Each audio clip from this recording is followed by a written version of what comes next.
سکتی ہیں. بنگلہ دیش سے میچ جیتنا ضروری ہوگا اور اس کے بعد آگے چل کے آپ کو یہ بھی امید کرنی پڑے گی کہ جناب بھارت جو ہے وہ بنگلہ دیش کو میچ ہرا دے. سو مطلب to many ifs and buts جو ہے وہ معاملے کے اندر آ جائیں گے. سو بہتر یہ ہے کہ آسان طریقہ یہ ہے کہ پاکستان آج اپنا کم از کم میچ جو ہے وہ ضرور جیتے. لیکن اگر آپ سٹیٹس اٹھا کے دیکھیں تو پاکستان اور سری لنکا کے درمیان جو پچھلے آخری 5 میچز ہوئے ہیں وہ پاکستان اس کو شکست ہوئی ہے سری لنکا کے خلاف, جس میں 2022 میں جو ہے وہ ایشیا کپ کا 2022 اس میں پاکستان اور سری لنکا کی ٹیمیں جو ہیں دبئی میں سپر 4 کے میچ اور فائنل میں آمنے سامنے آئی تھی اور دونوں میچز میں سری لنکن ٹیم جو ہے وہ جیتی تھی.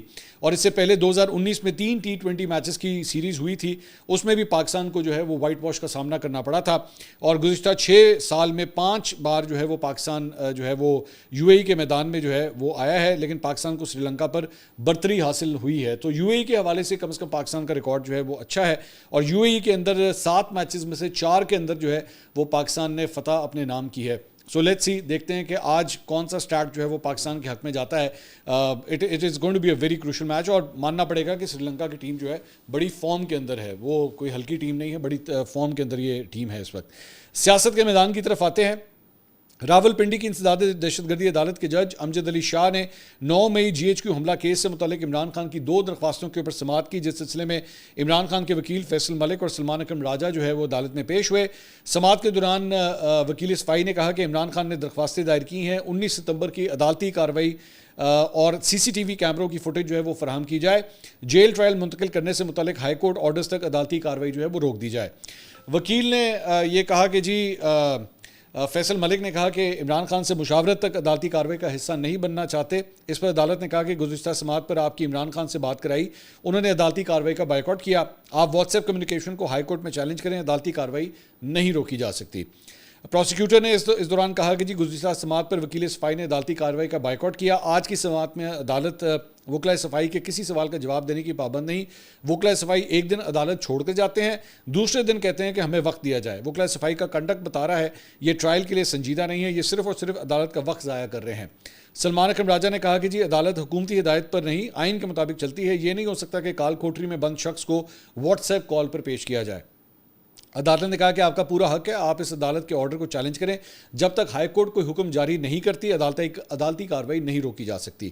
پچھلی بار آپ کے وکلاء کو عمران خان سے بات کرائی گئی تھی, وہ تقریر کرنا شروع ہو گئے تھے. ٹرائل کورٹ ہائی کورٹ کی ہدایات اور احکامات نظر انداز نہیں کر سکتی. عدالت نے فریقین کے دلائل سننے کے بعد عمران خان کی دونوں درخواستیں جو ہیں وہ خارج کر دیں.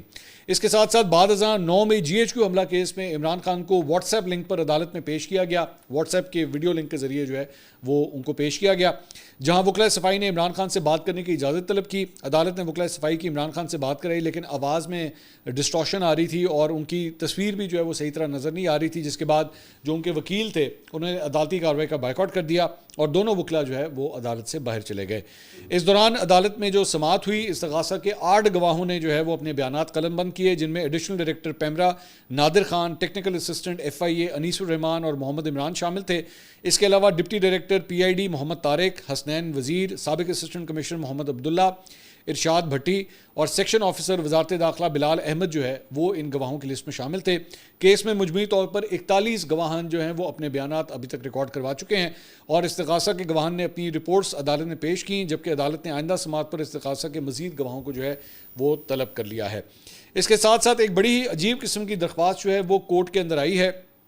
ہائی کورٹ میں عمران خان صاحب اور ان کی اہلیہ بشرا بی بی کی تنہائی میں ملاقات کروانے کی درخواست کے اوپر جو ہے وہ سماعت ہوئی. آئی ایم سرپرائز کہ یہ کس قسم کی درخواستوں کو انٹرٹین کیا جا رہا ہے.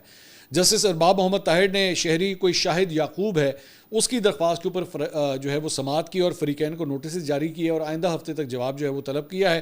درخواست گزار کی جانب سے عاطف محمود وکیل ہیں, وہ عدالت میں پیش ہوئے.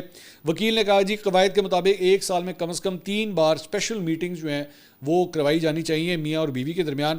عدالت نے پوچھا کہ درخواست گزار کون ہے, اس پہ بتایا گیا کہ وہ عمران خان کے فالوور ہیں.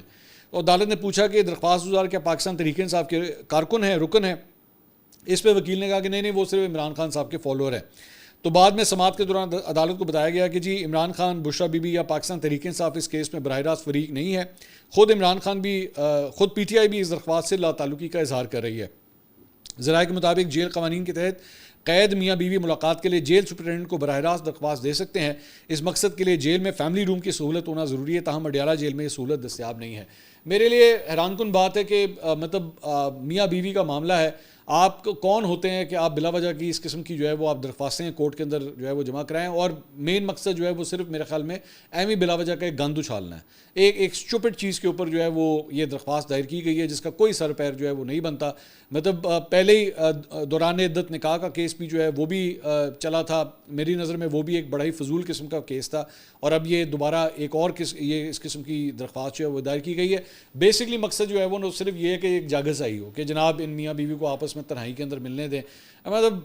مجھے لٹرلی شرم آ رہی ہے کہ میں ایون اس کو ڈسکس بھی کروں, لیکن میں کیا کروں, ظاہری بات ہے آپ کو پتہ ہونا چاہیے کہ ہمارے یہاں پہ عدالتوں کے اندر کس قسم کی درخواستیں جو ہیں وہ جمع کروائی جاتی ہیں. اس کے اوپر ایکچولی سینئر کورٹ رپورٹر ہیں ثاقب بشیر صاحب, انہوں نے ٹویٹ کیا, انہوں نے کہا تو ناظرین معاملات شرم و حیا سے عاری ہو چکے, اب میاں بیوی نے کب ازدواجی تعلق رکھنا ہے یہ میاں بیوی نہیں بلکہ تھرڈ پارٹی فیصلہ کرے گی. یہ شرم کا مقام ہے کہ ایک درخواست گزار نے عمران خان بشرا بی بی کے حوالے سے اسلام آباد ہائی کورٹ میں درخواست دائر کی جو متاثرہ فریق نہیں, اس کے باوجود رجسٹرار آفس نے درخواست پر اعتراض عائد نہیں کیا. پھر آج جسٹس ارباب محمد طاہر نے بھی یہ اعتراض عائد نہیں کیا کہ آپ تو متاثر فریق ہی نہیں ہے, بلکہ جج صاحب نے 10 قدم آگے بڑھ کر چیف کمشنر حکومت پنجاب جیل حکام کو نوٹسز بھی جاری کر دیا اور جواب بھی مانگ لیا. حد ہی ہو گئی ہے. ہی از ایبسلیوٹلی رائٹ. اس کا مجھے کوئی سر پیر نظر نہیں آتا کہ یہ کس قسم کی درخواست جو ہے یہ جمع کروائی گئی ہے. اس کے علاوہ علیمہ خان صاحبہ کے خلاف جناب 26 نومبر کے احتجاج کے اوپر 26 نومبر جو پچھلے سال احتجاج ہوا تھا اس کے اوپر درج مقدمے کی سماعت جو ہے وہ اینٹی ٹیررسٹ کورٹ کے اندر ہوئی. اس کے جج امجد علی شاہ نے اس کی سماعت کی. پروسیکیوشن نے علیمہ خان کے خلاف مقدمے کا چلان عدالت میں پیش کیا. پروسیکیوٹر نے عدالت کو بتایا کہ علیمہ خان 26 نومبر کے احتجاج میں مرکزی ملزمہ نامزد ہوئی ہیں. انہوں نے دفعہ 144 کے نفاذ کے باوجود کارکنان کو احتجاج پر اکسایا ہے. عدالت نے علیمہ خان کو 26 نومبر کے احتجاج کیس میں 29 ستمبر کو بطور ملزمہ عدالت طلب کیا, اور واضح رہے کہ علیمہ خان کے خلاف تھانہ صادقاباد راولپنڈی میں یہ مقدمہ درج ہے.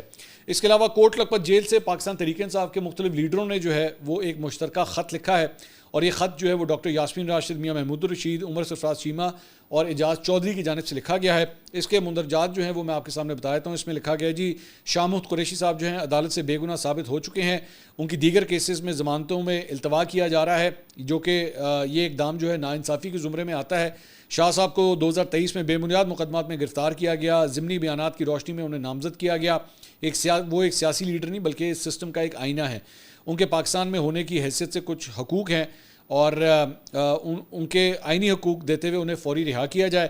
ان کے ساتھ ناانصافی نہیں بلکہ جمہوریت اور آئین پاکستان کے ساتھ جو ہے یہ ناانصافی ہو رہی ہے. یہ صرف ان کے ساتھ نہیں بلکہ ان کے ساتھ جمہوریت کے ساتھ اور ناانصافی آئین پاکستان کے ساتھ ناانصافی ہو رہی ہے. اس کے علاوہ پاکستان تحریک انصاف امریکہ نے جناب ایک ٹویٹ کیا ہے آج.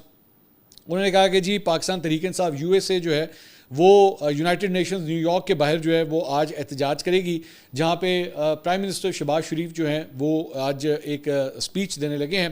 The world must know that he is not legitimately elected and does not represent Pakistan. انہوں نے کہا جی یہ پاکستان کی نمائندگی نہیں کرتے, اور اس سلسلے میں انہوں نے پاکستان تحریک انصاف کے کارکنوں کو جو ہے وہ بلایا کہ وہ آ کے شہباز شریف صاحب کے خلاف احتجاج کریں. اس کے ساتھ ساتھ آج مجھے نہیں پتا یہ آپ ویڈیو کب دیکھ رہے ہیں, لیکن آج ان کی جو ہے وہ شہباز شریف صاحب کی اور چند دیگر مسلم ممالک کے جو سربراہان ہیں ان کی ڈونلڈ ٹرمپ سے جو ہے وہ بڑی ایک اہم ملاقات ہو رہی ہے, اور یہ بتایا جا رہا ہے کہ یہ اسپیچز کے بعد ڈونلڈ ٹرمپ نے بھی اسپیچ کرنی ہے, اس کے بعد یہ ملاقات ہوگی. اب عام طور پہ ظاہری بات ہے جو گفتگو ہے وہ یہی ہے کہ جو 2 اسٹیٹ سولوشن ہے جو فلسطین کے حوالے سے جو ہے وہ دیا جا رہا ہے, یہ اسی کی ایک کڑی ہے جس سلسلے میں جو ہے وہ پاکستان کے ساتھ بھی جو ہے یہ ملاقات ہو رہی ہے. اب ڈونلڈ ٹرمپ کے ساتھ شہباز شریف صاحب کی یہ پہلی ملاقات ہے, اور یہ بتایا جا رہا ہے مختلف جو وہاں سے رپورٹس آ رہی ہیں وہ یہ ہے کہ امریکہ یہ چاہتا ہے کہ اس معاملے کے اندر فلسطین کے حوالے سے اور خاص طور پہ غزہ کے حوالے سے جو ہے وہ اسلامک ممالک جو ہیں ان کی کوئی مشترکہ فورس جو ہے وہ آئے اور وہ آ کے ان معاملات کو سنبھالے وہاں پہ, اور ساتھ ہی ساتھ صرف یہ نہیں بلکہ منتقلی اقتدار جو ہے اس کو فنڈ بھی کرے آ کے. سو مسلم ممالک جو ہیں وہ اس معاملے کو جو ہے اس کے اسٹیک ہولڈرز بنے, جس کے لیے یہ میل ملاقاتیں ہو رہی ہے, جس کے لیے اس وقت کوشش کی جا رہی ہے کہ چیزوں کو جو ہے وہ ریزالو کیا جائے. اب دیکھتے ہیں کہ اس میں سے جو ہے وہ کیا نکلتا ہے. Back to local politics. Imran Khan کے بھانجے حسان نیازی کی ملٹری کسٹڈی میں تحویل اور کورٹ مارشل کی کارروائی کے خلاف درخواست پر لاہور ہائی کورٹ نے اعتراضات سے متعلق فیصلہ اپنا محفوظ کر لیا ہے. لاہور ہائی کورٹ کے جج کی سربراہی میں 2 رکنی بینچ نے سماعت کی. پنجاب حکومت کے وکیل راؤ اورنگزیب نے درخواست کی مخالفت کرتے ہوئے کہا کہ رجسٹرار آفس کی جانب سے لگائے گئے اعتراضات درست ہیں. درخواست گزار نے مصدقہ نقول کے لیے کوئی درخواست نہیں دی. آرمی ادارے کے خلاف درخواست قابل سماعت نہیں ہے. حسان نیازی کے وکیل فیصل صدیقی نے کہا کہ حسان نیازی کی کسٹڈی ملٹری کو ایس ایچ او کی جانب سے دی گئی ہے. باقی لوگ جو ملٹری کے حوالے کیے گئے وہ اے ٹی سی کورٹ کے آرڈر کے تحت ہوئے. رجسٹرار آفس کے اعتراضات درست نہیں. اعتراضات جو ہے وہ ختم کیے جائیں. بعد میں اس کے اوپر جو ہے وہ فیصلہ محفوظ کر لیا گیا ہے. اس کے علاوہ پشاور ہائی کورٹ نے الیکشن کمیشن کو وزیر اعلیٰ خیبر پختونخوا علی امین گنڈاپور کے خلاف کارروائی سے فی الحال روک دیا ہے. پشاور ہائی کورٹ کے 2 ججز نے وزیر اعلیٰ خیبر پختونخوا کی الیکشن کمیشن کے نوٹس کے خلاف درخواست پہ سماعت کی. سماعت کے دوران سوال کیا گیا جج صاحب کی جانب سے کہ 90 دن کے بعد الیکشن کمیشن کارروائی کیسے کر سکتا ہے. الیکشن کمیشن کے ڈپٹی ڈائریکٹر لا نے جواب دیا کہ سپریم کورٹ کا فیصلہ موجود ہے, کرپٹ پریکٹسز پر کارروائی ہو سکتی ہے, اس میں وقت کی پابندی جو ہے وہ ضروری نہیں ہے یا اس کی پابندی ضروری نہیں ہے. تو عدالت نے الیکشن کمیشن کو نوٹس جاری کرتے ہوئے 14 دن میں جواب جو ہے وہ طلب کر لیا ہے. وزیر اعلیٰ علی امین گنڈاپور نے جو ہے وہ پشاور میں میڈیا سے گفتگو کی. انہوں نے کہا افغانستان حکومت چاہتی ہے کہ یہ مسئلہ حل ہو. ان سے مثبت پیغام آیا ہے اور افغانستان سے بات کرنے کے لیے وقت جائے گا. افغانستان حکومت اور صوبائی حکومت مذاکرات کریں گے. اس حوالے سے وفاقی وزیر کا بیان انتہائی افسوسناک ہے. ایشیا کپ پر تبصرہ کرتے ہوئے انہوں نے کہا کہ بار بار کرکٹ میچ میں پوری قوم کو دلی دکھ مل رہا ہے. بھارت کے ساتھ میچ عام میچ نہیں ہوتا. بہرحال ہمیں افسوس ہے کہ ہم بار بار کرکٹ میچ ہار رہے ہیں. اس کے علاوہ federal board of revenue FBR انہوں نے بااثر ٹیکس چوروں کے خلاف جناب کریک ڈاؤن کا آغاز کر دیا ہے اور اس میں سونے کے تاجر یعنی کہ سنیارے, اسٹیٹ ڈیولپرز اور دیگر شامل ہیں تاکہ اربوں روپے کی وصولی ممکن بنائی جا سکے. 60,000 جولرز کا ڈیٹا جو ہے وہ بھی جمع کیا گیا. آپ کو یاد ہوگا میں نے آج سے چند ہفتے پہلے آپ کے ساتھ ایک خبر شیئر کی تھی کہ اس سے پہلے بھی جو ہے چند جولرز کی دکانوں کے اوپر پنجاب میں جو ہے وہ چھاپے بھی مارے گئے ہیں اور انہیں اریسٹ بھی کیا گیا تھا. تو اور اس کے بعد ان سے ریکوریز بھی کی گئی ہیں. اب یہ خبر آ رہی ہے کہ ایک براڈر سکیل کے اوپر جو ہے وہ یہ سلسلہ شروع ہونے جا رہا ہے اور جولرز کے لیے جو ہے وہ کافی پریشان کن ٹائم آ رہا ہے. لیکن دوبارہ جولرز کی جانب سے یہی کہنا ہے کہ جناب صرف اگر کرنا ہی ہے, آپریشن کرنا ہی ہے یا سب کچھ اگر ٹیکس کلیکشن کرنی ہے تو صرف ہمارے شعبے کے ساتھ نہیں, سب کے ساتھ جو ہے وہ ایک برابر کا سلوک ہونا چاہیے. اس کے علاوہ ہم نے آپ کو خبر دی تھی کہ ڈکی بھائی جو ہیں ان کی درخواست سے ضمانت جو ہے وہ رد ہو گئی تھی. اس کا حکم نامہ باقاعدہ طور پہ جاری کر دیا گیا ہے اور عدالت کی جانب سے حکم میں کہا گیا ہے کہ جی FIA کے مطابق درخواست گزار بڑے پیمانے پر جوئے کی اپلیکیشن کی پروموشن کر رہا تھا. درخواست گزار کی لاکھوں کی تعداد میں نوجوان مداح ہیں. ایسے سوشل میڈیا انفلوئنسرز کی کوئی بھی غلطی بڑے پیمانے پر معاشرتی بگاڑ کا باعث بنتی ہے. حکم نامے کے مطابق ڈکی بھائی نے کبھی انکار نہیں کیا کہ اس نے جوئے کی پروموشن نہیں کی. درخواست گزار سے جوئے کی پروموشن کی مد وصول میں $3,26,420 ملے ہیں. حکم نامے کے مطابق ڈکی بھائی کے وکیل نہیں بتا سکے کہ رقم جوئے کی کمپنی سے نہیں ملی اور نہ ہی اس رقم کے ذرائع بتا سکے. درخواست گزار کے وکیل نے دلائل دیے کہ جھوٹا اور بے بنیاد مقدمہ جو ہے وہ درج کیا گیا ہے. حکم نامے میں کہا گیا کہ ڈکی بھائی کے وکیل کے مطابق انکوائری کے دوران درخواست گزار کو نوٹس موصول نہیں ہوا. کوئی ایسا بیان سامنے نہیں آیا جس سے ثابت ہو کہ کسی کا اس سلسلے میں کوئی نقصان ہوا ہے. اس کے علاوہ جوڈیشل مجسٹریٹ جنوبی کراچی کی عدالت میں قیوم آباد کے علاقے میں بچیوں کے حوالے سے ایک بڑی افسوسناک خبر ہم نے پچھلے دنوں آپ سے شیئر کی تھی, جہاں پہ بچیوں کے ساتھ جو ہے وہ زیادتی کے واقعات, ایک درندہ جو ہے وہ پکڑا گیا تھا تو اس کا بیان جو ہے وہ ریکارڈ کروایا گیا. ملزم کا نام جو ہے وہ شبیر احمد ہے. اس نے اعتراف کیا ہے جی اپنے 6 مقدمات میں اپنا بیان ریکارڈ کرایا ہے. اس میں اس نے کہا ہے کہ جی بچیوں اور بچوں کو پیسوں کے لالچ دے کر بہلا پھسلا کر میں اپنے ساتھ لے جاتا تھا. بچوں اور بچیوں کو کبھی ویران جگہوں پر کبھی کمرے میں لے جا کر ان سے زیادتی کا نشانہ بناتا تھا. بچوں اور بچیوں کے ساتھ زیادتی کی ویڈیوز بھی بناتا تھا اور اس نے اپنے بیان میں کہا ہے کہ میں اپنے کیے پر شرمندہ ہوں. عدالت نے کہا کہ کمرہ عدالت میں 6 مقدمات پر ملزم کا الگ الگ اعترافی بیان ریکارڈ کیا گیا ہے اور اعترافی بیان ریکارڈ کرنے کے بعد اسے پڑھ کے سنایا گیا اور ملزم نے اپنا جرم جو ہے وہ قبول کر لیا ہے. اس کے علاوہ عالمی بینک کی رپورٹ میں دعویٰ کیا گیا ہے کہ پاکستان میں گزشتہ 3 سال میں غربت کی شرح میں 7% کا اضافہ ہوا ہے. Now this is the basic problem of Pakistan. باقی ساری چیزیں اپنی طرف سفارتی طور پہ ہو, باقی سارا کچھ ایک طرف ہو, یہ اصل پرابلم ہے کہ غربت جو ہے اس میں 7% تک اضافہ ہو گیا ہے. عالمی بینک کی کنٹری ڈائریکٹر پاکستان نے پریس بریفنگ میں بتایا کہ پاکستان میں غربت کی موجودہ شرح 25.3% ہے, جبکہ سال 2022 میں غربت کی شرح جو تھی وہ 18.3% تھی. 2023-24 میں غربت کی شرح بڑھ کر 24.8% ہو گئی اور 24-25 میں یہ شرح 25.3% تک جا پہنچی ہے. نہ اسٹاک مارکیٹ کے نمبرز, نہ IMF کے لون کے نمبرز, نہ سفارتی سطح کی تمام تر آپ کی فتوحات, سب سے اہم نمبر یہ ہے کہ غریب جو ہے وہ پاکستان میں بڑھ رہا ہے کم ہونے کے بجائے. اس کے علاوہ جناب انڈیا کے حوالے سے ایک خبر میں آپ سے شیئر کرنا چاہوں گا، اور وہ ہے جناب آئی لو محمد کیمپین۔ حضور صلی اللہ علیہ وسلم کے حوالے سے یہ ایک کیمپین ہے جو اس وقت انڈیا کے اندر چل رہی ہے، اور اتر پردیش کے کانپور سے شروع ہونے والی یہ کیمپین جو ہے اب مختلف ریاستوں میں، مختلف شہروں میں انڈیا کے اندر جو ہے وہ پھیل رہی ہے، اور اس کی وجہ سے مختلف ریاستوں میں مسلم برادری کی جانب سے احتجاج کیے جا رہے ہیں، جو جلوسوں کا بھی جو ہے وہ سبب بن رہی ہے۔ اس میں اتر پردیش، اتراکھنڈ، تلنگانہ اور مہاراشٹرا، یہ تمام سٹیٹس ہیں جس کے اندر اس وقت یہ تحریک چل رہی ہے۔ اب ہوا کیا ہے کہ اس میں یہ اتنے احتجاج کیوں ہو رہے ہیں، یہ بے چینی کیوں پھیلی ہوئی ہے، اس کا بیک گراؤنڈ میں آپ کو بتاتا ہوں۔ یہ تنازع بیسیکلی 4 ستمبر کو عید میلاد النبی صلی اللہ علیہ وآلہ وسلم کے جلوس کے دوران راوت پور کانپور میں جو ہے یہ واقعہ وہاں سے سٹارٹ ہوتا ہے۔ جلوس کے راستے پر ایک گروپ نے بیسیکلی آئی لو یو محمد کا ایک بینر لگایا۔ اس پہ مقامی وہاں پہ جو ہندو گروپس تھے انہوں نے اعتراض کیا کہ جی یہ ایک نئی روایت کیوں قائم کی جا رہی ہے، یہ آئی لو محمد کا بینر جو ہے یہ یہاں پہ کیوں لگایا گیا ہے، انہوں نے اعتراض کیا۔ پولیس نے جو ہے وہ وہاں پہ فوراً مداخلت کی۔ پولیس کے مطابق حکومت کے قوانین مذہبی جلوسوں میں نئی رسومات شامل کرنے کی اجازت نہیں دیتے۔ وہ کہتے ہیں جناب یہ کوئی نئی چیز ہو گئی ہے کہ آپ نے بینر کیوں لگا دیا۔ کچھ افراد نے روایتی شامیانہ ہٹا کر نئے شامیانے اور بینر لگا دیے، جنہیں پولیس نے واپس اپنی پرانی جگہ پر بحال کیا۔ پولیس نے وضاحت کی کہ بینر کے حوالے سے کوئی ایف آئی آر جو ہے وہ درج نہیں کی گئی ہے۔ تاہم واقعے کے دوران ہندو مسلم گروپس نے ایک دوسرے پر پوسٹر پھاڑنے کا الزام لگایا، جس سے کشیدگی بڑھی ہے، حالانکہ پولیس نے معاملہ جو ہے وہ سلجھانے کی وہاں پہ کوشش بھی کی۔ 9 ستمبر کو کانپور پولیس نے 24 افراد کے خلاف جناب مقدمہ درج کر دیا، اور انہوں نے جلوس میں نئی رسم شامل کرنے اور سماجی ہم آہنگی کو نقصان پہنچانے کی کوششوں کے الزامات جو ہیں وہ ان لوگوں پہ لگا دیے۔ الزام میں روایتی شامیانہ ہٹانے اور نئی جگہ پر بینر لگانے کا جو ہے وہ الزام لگایا گیا۔ تنازع کو مزید شہرت اس وقت ملی جب 15 ستمبر کو AIMIM کے سربراہ اسد الدین اویسی نے ایک پوسٹ میں کہا کہ آئی لو محمد کہنا جرم نہیں ہے۔ انہوں نے پولیس کارروائی کو تنقید کا نشانہ بنایا اور کانپور پولیس کو ٹیگ کیا، جس سے بحث جو ہے وہ مزید وسیع ہو گئی۔ کانپور پولیس نے کہا کہ جی بینر کے لیے کوئی ایف آئی آر درج نہیں کی گئی، مقدمات اس کی نئی جگہ پر تنصیب اور دوسرے گروپ کے پوسٹرز کو نقصان پہنچانے سے متعلق ہے۔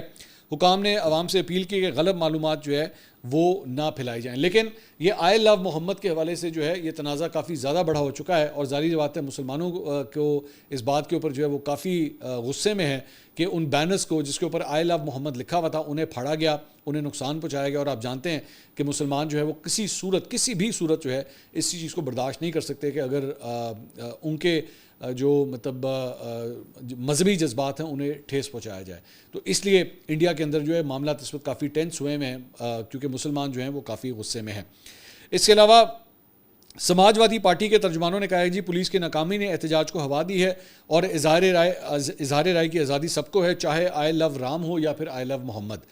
بی جے پی کے ترجمانوں نے زور دیا کہ جو بھی پولیس کو نشانہ بنائے گا یا قانون